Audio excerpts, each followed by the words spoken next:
Starting in 1939, Focke-Wulf took on an ambitious project, a clean sheet design for a new high-speed bomber called the Fw-191. Born out of the German government's sweeping Bomber B program, its main goal was straightforward but critical. It was intended to eventually replace the Ju-88 medium bomber. The Ju-88 was the backbone of the Luftwaffe at the time, but it would soon need a more capable successor. Of course, Focke-Wulf wasn't alone in this endeavor. A fierce competition unfolded, laid out by the Reich Air Ministry, or RLM Junkers, entered the fray with the Ju-288, which was widely considered the frontrunner at the time. Dornier also joined the race with their Do-317. However, Focke-Wulf's leadership managed to successfully pitch their concept, convincing the RLM that their design had serious potential. As a result, the project was officially approved and the company was awarded a development contract for the Fw-191, putting them right alongside their rivals at Junkers.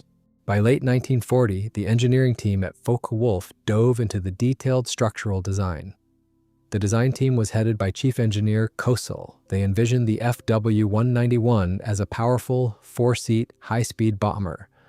Its main selling point was its versatility. It was capable of both precision-level bombing and dive bombing. To achieve this, the airframe was equipped with specialized aerodynamic dive brakes. The aircraft was also slated for use in long-range reconnaissance. According to calculations, it was projected to have a range of roughly 3,500 kilometers, or 2,200 miles, on a single tank. This was possible even with a maximum takeoff weight pushing 20,000 kilograms or 44,000 pounds. Visually, the heavily glazed, greenhouse-style nose of the aircraft drew comparisons to the American Boeing B-29 Superfortress and Messerschmitt's own long-range Me-264. Ultimately, the Fw-191 design looked so promising that it became a serious threat to the front-running Ju-288. But every aircraft developed for the Bomber B program shared a common Achilles heel, their power plants. For both Junkers and Focke-Wulf, engines became the biggest challenge. Originally, these bombers were supposed to be fitted with the brand new 24-cylinder liquid-cooled Jumo 222 engines. The problem was that these power plants were nowhere near ready for mass production. Without reliable, mass-produced Jumo 222s, the future of both the Ju-288 and the Fw-191 hung by a thread. Focke-Wulf was banking heavily on these specific engines, which promised an impressive 2,000 horsepower each. Just to be safe, however, the engineering team came up with a contingency plan. They looked into installing two slightly weaker but far more reliable 12-cylinder Daimler-Benz DB603 engines. When the first prototypes were finally assembled, it turned out that the Jumo 222 engines were still unavailable for flight testing. Because of this, both companies were forced to compromise, temporarily fitting their test aircraft with weaker BMW 801 radial engines. Interestingly, Focke-Wulf engineers had been closely eyeing the new Daimler-Benz DB603 engines since early 1940. They originally planned to use them for their Fw-190 fighter. In response to their inquiries, Daimler-Benz leadership sent back glowing reports, claiming the DB603 was already proving to be a massive success. It was only slightly larger than the previous DB601 model, but boasted an exceptional power-to-weight ratio. Based on these specs, the Focke-Wulf team decided to seriously explore adapting the DB603 for their other airframes. In February 1940, Focke-Wulf's leadership received some bad news. The first small batches of the highly anticipated Jumo 222 engines wouldn't be available until the following year. Faced with this delay, the company initially decided to use BMW 801 engines as a stopgap measure. But after crunching the numbers, the engineering team found a surprising alternative. It turned out that an Fw-191 bomber powered by DB603 engines would perform almost as well as the idealized version equipped with the Jumo 222s. This opened up a viable path forward for the aircraft. In September 1940, an initial plan for outfitting the new prototypes was laid out. The first 10 Fw-191 airframes would be divided into 3 batches to test different power plants. The plan was to install BMW 801A engines on the first few aircraft, fit counter-rotating Jumo 222s on the next batch, and finally used DB603A engines for the final group of prototypes. When they pitched this proposal to General Rolf Lust, he immediately shot it down. The reason was purely pragmatic. There were no plans to mass-produce the DB603 at the time. Setting up an entirely new assembly line would inevitably disrupt the output of other aircraft engines desperately needed on the front lines. Focke-Wulf's engineers, however, wouldn't take no for an answer. They presented the military with detailed performance charts for the aircraft. After reviewing the numbers, General Lust reversed his decision, admitting that the DB603 looked far more promising than the alternatives. Furthermore, Focke-Wulf representatives highlighted another key point. Committing to the DB603 right out of the gate would accelerate the bomber's development by at least a full year. Even so, from a purely technical standpoint, the DB603 still wasn't the ultimate solution in its power class. In a rather baffling move, military leadership used this exact reasoning to repeatedly cancel flight tests for 4 highly promising prototypes equipped with these engines. Earlier, in the spring of 1940, Focke-Wulf had drafted a comprehensive technical report detailing the Fw-191's design. The baseline aircraft was conceived as a high-speed bomber capable of precision strikes in both level flight and steep dives. They also planned to develop a 4-seat, long-range reconnaissance variant based on the same airframe. This recon version would carry a suite of specialized aerial cameras housed within the fuselage. These payloads were modular, allowing ground crews to easily swap configurations depending on the mission profile. To maximize bombing accuracy, engineers integrated an automatic dive recovery system. The system worked like this. At the start of a dive, trim tabs on the elevators locked into a preset position. The moment the payload was released, the automatic system smoothly pulled the aircraft out of the dive and back into level flight. Meanwhile, an electromechanical limiter ensured that pull-out G-forces on the crew would never exceed a safe limit of 3.5 Gs under any circumstances. All 4 crew members were seated in a single, spacious, pressurized cabin.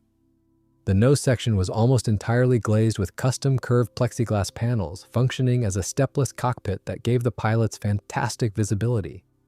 To keep the canopy from icing up at high altitudes, they used double-pane glazing with an insulating layer of air in between. Right behind the crew stations was a solid pressure bulkhead featuring an airtight entry hatch. Interestingly, the only way the crew could board the aircraft or bail out in an emergency was by climbing up through the open bomb bay and into this hatch. The entire cabin section was secured to the center fuselage using just 4 heavy-duty bolts.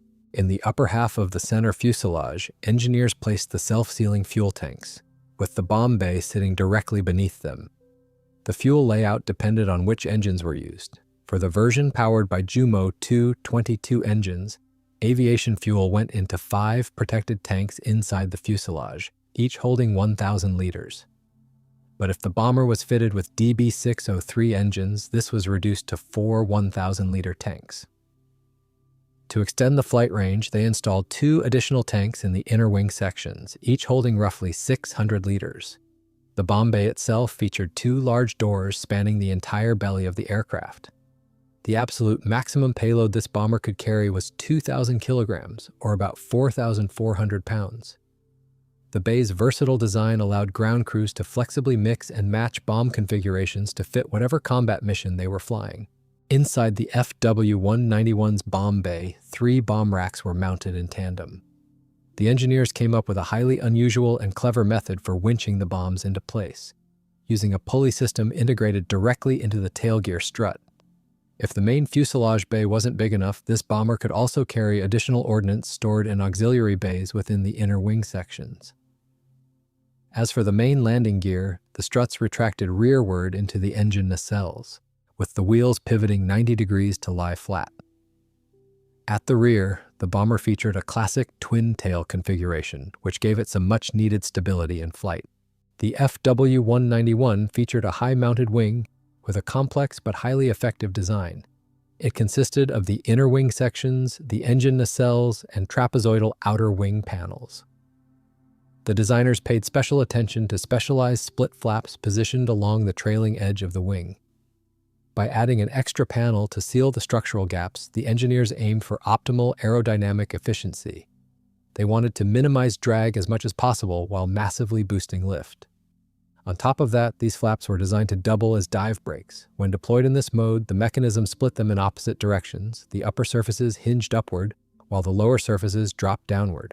The engine nacelle design was quite versatile, built to accommodate either the powerful Jumo 222 or the DB603 engines. Because the engine mounts and cowlings were standardized, the power plants could be easily swapped out with minimal modification. To protect against attacks from the rear, twin MG-81 machine guns were mounted in the back of the engine nacelles. What's really fascinating is that all the defensive armament on the FW-191 was entirely electrically powered and remotely controlled, a highly advanced setup for the time. The aft section of the cockpit was also armed with a pair of MG-81s. A powered gun turret sat on top of the fuselage, while a matching turret was mounted right under the belly. That lower turret could be fitted with either MG-81 machine guns or a heavier MG-151 autocannon. The dimensions of this bomber were impressive. It had a wingspan of 25 meters or 82 feet, a length of over 18 meters or 60 feet, and stood almost 5 meters or 16 feet tall. Its maximum takeoff weight reached nearly 20,000 kilograms or 44,000 pounds. Powered by the Jumo 222 engines at a typical combat weight of about 15,400 kilograms or 34,000 pounds, the FW-191 was designed for speed. It could hit 620 kilometers per hour or 385 miles per hour at an altitude of 6,300 meters or 20,800 feet. The alternative setup with the DB603 engines was a bit slower, topping out at 584 kilometers per hour or 363 miles per hour at 6,000 meters or 19,700 feet. The service ceiling was identical for both versions, reaching over 9,700 meters or 31,800 feet. The economical cruise speed was 550 kilometers per hour or 342 miles per hour and 480 kilometers per hour, which is 298 miles per hour, with the DB603s. At these speeds, it had an impressive range of over 3,600 kilometers or 2,230 miles. By mid-1941, the ambitious program to build and test the FW-191 prototypes was in full swing. The initial scope of the project was massive. As early as June, Focke-Wulf put together a detailed report on the initial concept, followed quickly by a decision to build a batch of 10 prototypes for an extensive test program. The plan called for the first, second, and fourth prototypes to fly with BMW 801 engines, while the remaining airframes would be used to test the brand new Jumo 222 engines. On top of that, the factory was already assigning serial numbers for the upcoming pre-production and main production series, and preparing a master prototype for mass manufacturing. Sticking to a tight schedule, the first FW-191 prototype was supposed to be completely flight-ready by March 18, 1941, with the first production models expected by the summer of 1942. The initial flight tests of the first aircraft went exactly to plan with no major surprises. However, wartime realities soon disrupted those plans. Due to a severe shortage of the new Jumo 222 engines, the engineering team had to hastily install BMW 801 engines on the first 2 test aircraft. Because of this exact same bottleneck, the fourth prototype ended up getting those engines as well, which was problematic, as this fourth aircraft was the one engineers needed for the final and most crucial tests of the onboard armament. The FW-191 made its maiden flight on March 18, 1941. At the controls was Kurt Mailhorn, a veteran test pilot for Focke-Wulf, who served as the lead test pilot for the entire flight program. Prior to this, he had already flown the maiden flights of several iconic aircraft, including the FW-187, the FW-189, and the FW-200 long-range bomber. However, with the FW-191, it was the first time he was tasked with more than just flying the aircraft. He was also managing the entire testing process from top to bottom. The engineering team was banking on quick results, but their planned deadlines ultimately proved to be far too optimistic. In reality, the development and testing process for this aircraft dragged on much longer than expected. Because the bomber was packed with innovative technology, a host of unpredictable issues and teething problems were largely inevitable. The biggest headache for the designers was constant glitches in the complex onboard electrical system. Along with this, the landing flaps regularly took damage during landings. Due to constant design tweaks, the second prototype wasn't ready until early December 1941, and it didn't make its maiden flight until January 8, 1942. Even though the team at Focke-Wulf was still pushing hard on the FW-191 project, the overall situation was starting to deteriorate. By mid-1942, the German Air Ministry decided to slash the order for test airframes down to just 12. On top of that, the earlier contract for an initial production run of 30 bombers was completely canceled. The future of series production for the aircraft was suddenly in serious doubt, forcing the developers to urgently rethink their entire flight test strategy. In June 1942, they completely rewrote the test program to adapt to the strict new requirements of the ministry, as well as schedule changes and relocated test facilities. Up to this point, the first two prototypes had been conducting their shakedown flights at the Hamburg-Wenzendorf airfield. During that time, the first prototype managed to log 21 flights, while the second had made about 9. Meanwhile, back at the factory, they were already wrapping up assembly on the next batch of prototypes. In May 1942, the second prototype was shipped off to the Rechlin military test facility for its next round of evaluations. The aircraft sustained some minor damage during a landing, but this actually gave ground crews a chance to not only repair it, but also install the new, more powerful Jumo 222 engines. The company's plans were still quite ambitious. Once the third prototype was finished, they intended to build a full test series of aircraft. But reality set in. A few unfinished airframes had to be cannibalized for spare parts just to keep the existing planes airworthy. They even set aside certain airframes strictly for grueling ground tests to check structural vibration, with the engineers carefully logging the results in classified reports. The engineers paid special attention to those brand new Jumo 222 engines, which were supposed to become the standard power plants for the new prototypes. Their biggest weakness was an incredibly short service life, maxing out at only about 30 hours of reliable running time. The manufacturer, Junkers, openly warned about a major issue. If run at high power settings in flight, these power plants would fail regularly. This meant test pilots had to be extremely careful. By the spring of 1942, they had the third prototype prepped for testing. They took things very slowly at first, initially just running one of its engines at idle for half an hour while the bomber sat parked on the ramp. Meanwhile, the engineering team was already waiting on a delivery of upgraded pre-production Jumo 222 engines for the next batch of aircraft. During internal meetings, Focke-Wulf management made a decision to dedicate one of the new test aircraft to stress test specific systems, including the hydraulics, the landing flaps, and the lattice-style dive brakes. But here's the really interesting part. On that very same aircraft, they started testing a cutting-edge cockpit setup equipped with ejection seats. Originally, they only planned to use the system for static ground testing, but eventually they took the risk of trying it out in actual flight conditions.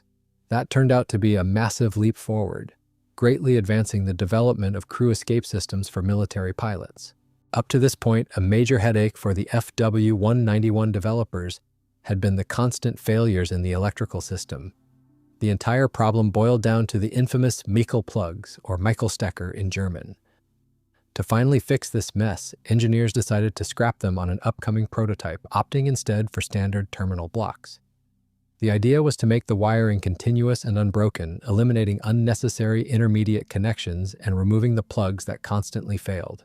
To give you an idea of just how massive this problem was, consider the installation time.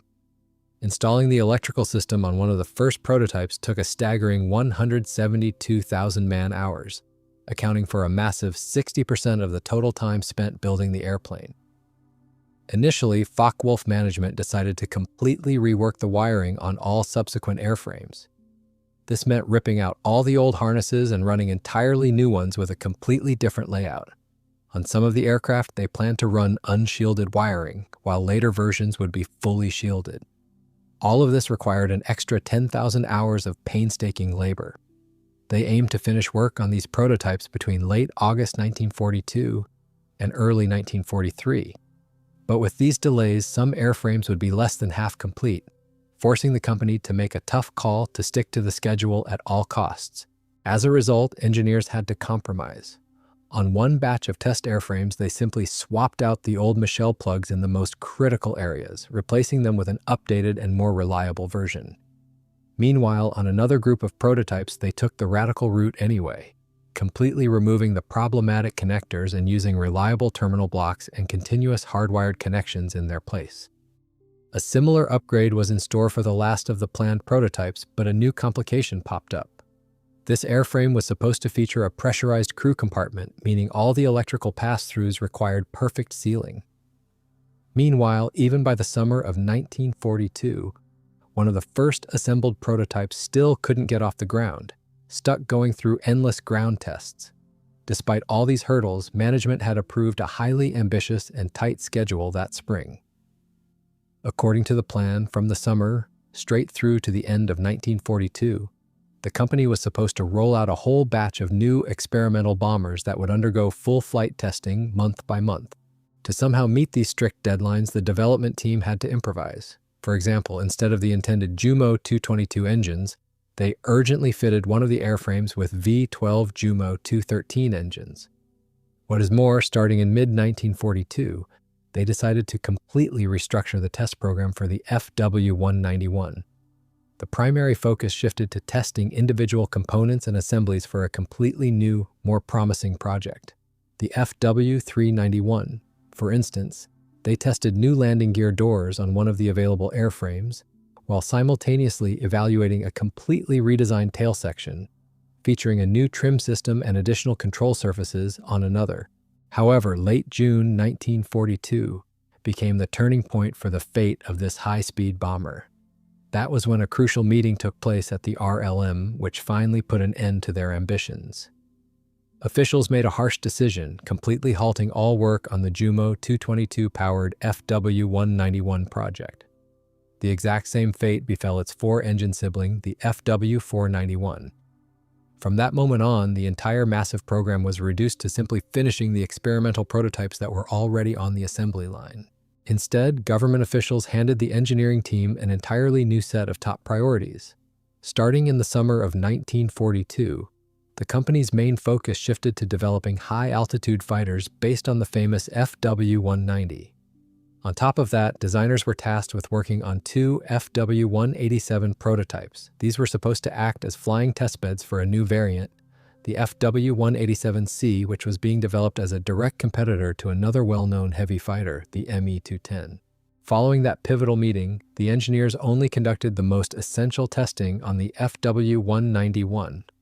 On Focke-Wulf's list of priorities, this ambitious program took a backseat to more pressing projects. The design team set some strict new deadlines. The third prototype had to be fully flight-ready by late August 1942. The sixth aircraft was scheduled for mid-September and the seventh around October. As for the rest of the prototypes, they decided not to set any test dates at all. By the fall, the program had to be revised yet again. Construction on most of the other planned prototypes was completely frozen, and the assembly of a few more aircraft was shelved indefinitely. Meanwhile, in early August, the first Fw-191 prototype made its maiden flight fitted with asymmetric rudders. According to test pilot Mailhorn, this design choice proved quite effective, making handling the heavy aircraft much easier during critical engine-out situations. The sheer scale of the problems Focke-Wulf was grappling with on a daily basis is perfectly illustrated by the prep work for the third prototype's first flight. Thanks to endless delays and technical hiccups, it finally managed to get off the ground on August 12, 1942. Initially, this aircraft was fitted with the new experimental Jumo 222 engines, but they were constantly breaking down. Just a month later, the engineers had to pull them and ship them back to the factory. During test stand runs, these engines generated critically high coolant pressure, and the heat dissipation system was woefully inadequate. The old Windhoff radiators couldn't handle the stress and kept bursting, so they had to be hastily swapped out for more reliable ones made by SKF. Because of all these failures, along with issues with the valves and flaps, the flight schedule had to be pushed back yet again. The only silver lining for the mechanics was that this time around there were no issues with the infamous Michel plugs. By then, they had already been replaced with upgraded versions that operated reliably and caused hardly any trouble. Once all the technical gremlins were supposedly ironed out, the third Fw-191 prototype was finally prepped for flight, but the streak of bad luck continued. While braking, an oil line sprang a leak, causing the right engine to suddenly catch fire. and things only got worse from there. In mid-September, while scrambling during an air raid siren, the ground crew was rushing to tow the aircraft out of the hangar and accidentally damaged the vertical stabilizer and rudder. A few days later, they had the aircraft patched up again, but during the very next round of testing, the valve locking system failed, resulting in a collapsed landing gear strut attached to the inner wing section. The mechanics rushed to install a new part, but right after they did, a short circuit sparked in the electrical wiring. The aircraft was practically falling apart right before their eyes. During yet another takeoff attempt, the right-hand Jumo 222 engine blew a piston ring. The engine instantly caught fire, engulfing part of the airframe in flames. The damage to the third prototype was extensive. Because of this, Focke-Wulf decided against returning it to airworthy condition, planning instead to use the troubled aircraft strictly as a ground testbed. But that idea quickly fell through when both experimental engines soon failed completely. Professor Kurt Tank personally gave the order not to waste any new spare engines on it. It was an unceremonious end.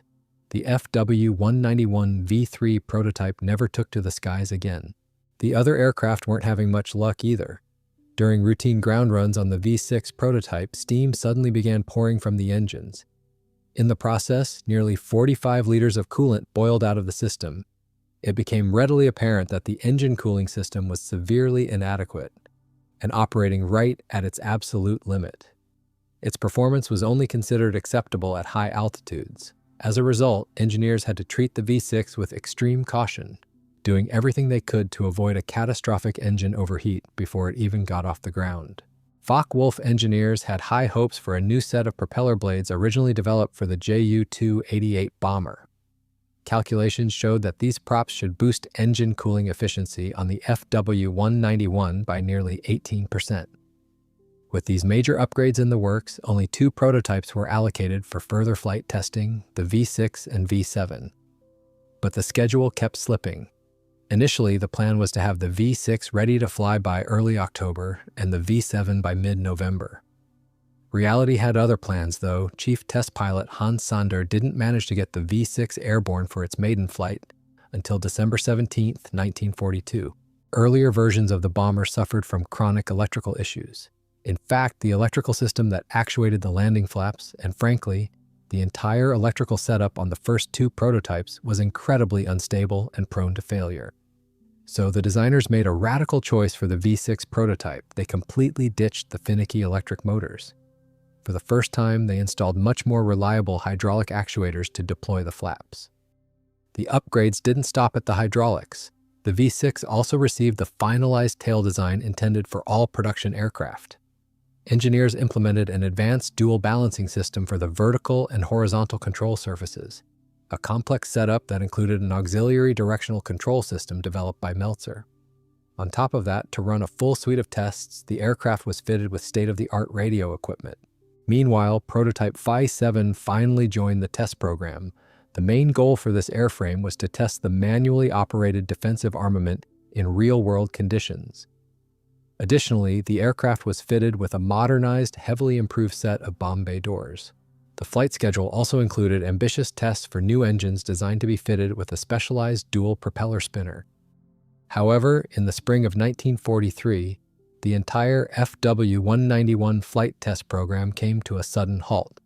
The German Air Ministry ultimately threw its weight behind a competitor, the Ju-288 bomber. Grand plans to build 60 pre-production aircraft were permanently scrapped, and series production of other variants was completely off the table. Strict orders came down: scrap all existing test aircraft, including the earliest prototypes that were still airworthy. Management ordered that all valuable instruments and equipment be stripped and sent to the Aviation Research Facility in Göttingen. Interestingly, the fate of the more advanced V6 and V7 prototypes remained somewhat of a mystery. At the time, the V6 was fully flight-ready, and the V7 was nearly 90% complete. Initially, the Air Ministry considered it critical to finish testing the powerful Jumo 222 engines, which is exactly why they still plan to finish building the V7. However, the realities of the war forced a change in plans, and the aircraft was never completed. In the end, the V6 prototype was the only airframe in the entire Fw-191 program to fully test the Jumo 222 engines. Focke-Wulf kept using the V6 for their own internal factory trials right up until the end of 1943. The aircraft was truly cutting edge, featuring a full suite of the latest communication and navigation gear, reliable hydraulic landing flaps and dive brakes, and an enlarged vertical stabilizer for better handling. But the most interesting detail was its unique jettisonable crew capsule. Salvaged from another unfinished prototype, it had already proven effective during rigorous ground testing. Much like their main competitor, the Ju-288, designers seriously considered equipping the Fw-191 with coupled engines from Daimler-Benz. There was even a proposal to fit one of the upcoming prototypes with the massive DB606 coupled engines, and it is highly likely these power plants would have eventually made their way onto other test airframes in the series as well. But by then, too much time had been lost. Focke-Wulf management had largely abandoned the ambitious plans to get the early Fw-191 variants into series production. As the project slowly wound down, these grand ideas remained purely theoretical. Still, Focke-Wulf engineers hadn't given up hope of getting their ambitious bomber into production. As early as August 1941, initial technical studies proposed a radical change in approach. Instead of using two powerful Jumo 222 engines, which were facing massive development delays, they decided to mount four less powerful but more reliable engines. The designers evaluated various options, including the DB605 and DB601, but after careful analysis, they ultimately went with the proven Jumo 211. On August 28, 1941, management was presented with an updated Fw-191 design, now powered by four Jumo 211F engines. The main advantage was that these engines were already in full-scale production, meaning that pushing the new bomber into production would be a much safer bet, with far less technical risk. However, this choice came with serious drawbacks. Because of the switch from two engines to four, the maximum takeoff weight of the aircraft jumped to over 25,000 kilograms or 55,500 pounds, compared to the earlier Jumo 222 version, which weighed in at around 23,500 kilograms, or 51,800 pounds. On top of that, engineers had to sacrifice fuel capacity in the outer wing tanks. Capacity dropped sharply from 2,700 liters down to just 1,500 liters.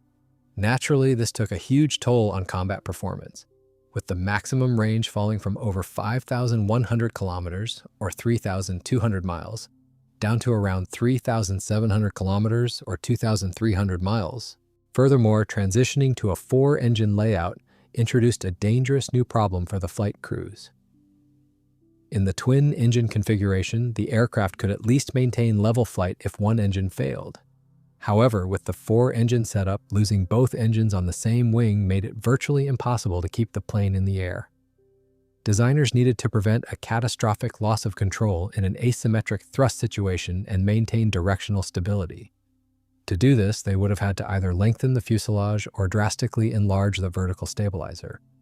There was also an urgent need to increase the total wing area to 75 square meters or 807 square feet. Despite these hurdles, the revised production schedule required Focke-Wulf to complete two four-engine Fw-191 prototypes by the fall of 1943. By May of the following year, however, the entire Fw-191 development program underwent another round of major revisions. Due to the sheer scope of these modifications, the revamped project was initially given a completely new designation, the Fw-391. Shortly after, at the personal request of State Secretary of Aviation Erhard Milch, the aircraft was officially redesignated as the Fw-491. This new iteration of the bomber was significantly simplified. The designers decided to completely scrap the complex pressurized cockpit. Additionally, the innovative but highly unreliable electrical systems for the landing gear, flaps, and bomb bay doors were replaced with traditional proven hydraulic mechanisms. At the same time, the military finally abandoned the requirement for this heavy bomber to perform steep diving attacks, which significantly reduced structural stress on the airframe. Company management immediately reported these simplifications to the Reich Air Ministry, the primary customer of the project. Focke-Wulf representatives presented the ministry with an ambitious proposal. They would build 8 fully functional flying prototypes, along with one static airframe dedicated strictly to rigorous ground-based structural testing. They promised to fast-track the assembly of 2 aircraft from this pre-production batch to kick off the flight test program as quickly as possible. For these initial prototypes, they plan to use readily available Jumo 211F engines originally allocated for Ju-252 transports. By midsummer 1942, Focke-Wulf had finalized the technical documentation for the new 4-engine Fw-491. Company management offered a highly practical solution since the delivery of the high-power engines for the twin-engine variant had been officially canceled. They proposed converting the unfinished prototypes already sitting on the factory floor. The plan was to equip each of them with 4 Jumo 211J engines. To save precious time and streamline the manufacturing process, they carried over most of the parts and structural components from its predecessor, the Fw-191. The major drawback was that the new 4-engine power plant proved to be excessively heavy, weighing nearly 2,000 kilograms or 4,400 pounds, more than the original twin Jumo 222 setup. Just to get the new bomber off the ground and keep it within strict maximum takeoff weight limits, engineers were forced to reduce the capacity of the fuel tanks yet again. Consequently, the basic takeoff weight of the aircraft sat at around 23,200 kilograms or 51,150 pounds. Its estimated range with a standard fuel load dropped to just 3,050 kilometers or roughly 1,900 miles. Even in a maximum overload configuration, the bomber could only cover about 3,700 kilometers or 2,300 miles, seriously calling its future viability as a strategic bomber into question. To speed up the development process as much as possible, Focke-Wulf engineers took a proven route. They completely copied the engine installation from the well-known Ju-88. They planned to store all the fuel inside the fuselage. To do this, they designed a setup with 5 flexible fuel bladders, each holding roughly 1,000 liters of aviation fuel. They also decided to increase the wingspan of the upgraded Fw-491 bomber from 25 to 26 meters, or 82 to 85 feet. As a result, its total wing area grew from 70 square meters to 75 square meters, or 753 to 807 square feet. From an engineering standpoint, these design changes were a huge success. Building a single wing for the Fw-491 now took only a third of the time it took to assemble one for the earlier Fw-191 model, a massive advantage for mass production under wartime conditions. For defense, the new aircraft was slated to receive heavy armament. The designers planned to set up several firing positions equipped with cannons and machine guns. These included the MG-151 and the HD-151-2 turrets, covering all angles of the bomber. This would allow the crew to reliably fend off enemy fighter attacks from any direction. It is highly likely that Luftwaffe Command viewed the Fw-491 as a true replacement for the aging Fw-200. By that time, the flight characteristics of the Fw-200 were becoming outdated and no longer met the demands of modern air combat. But none of these ambitious plans ever materialized. On June 30th, 1942, the German Aviation Ministry issued an official order completely halting the development of the 4-engine variant of the Fw-191. Ultimately, this promising project remained nothing more than an interesting concept on the blueprints and a topic of theoretical discussion. Not a single prototype of this aircraft was ever built.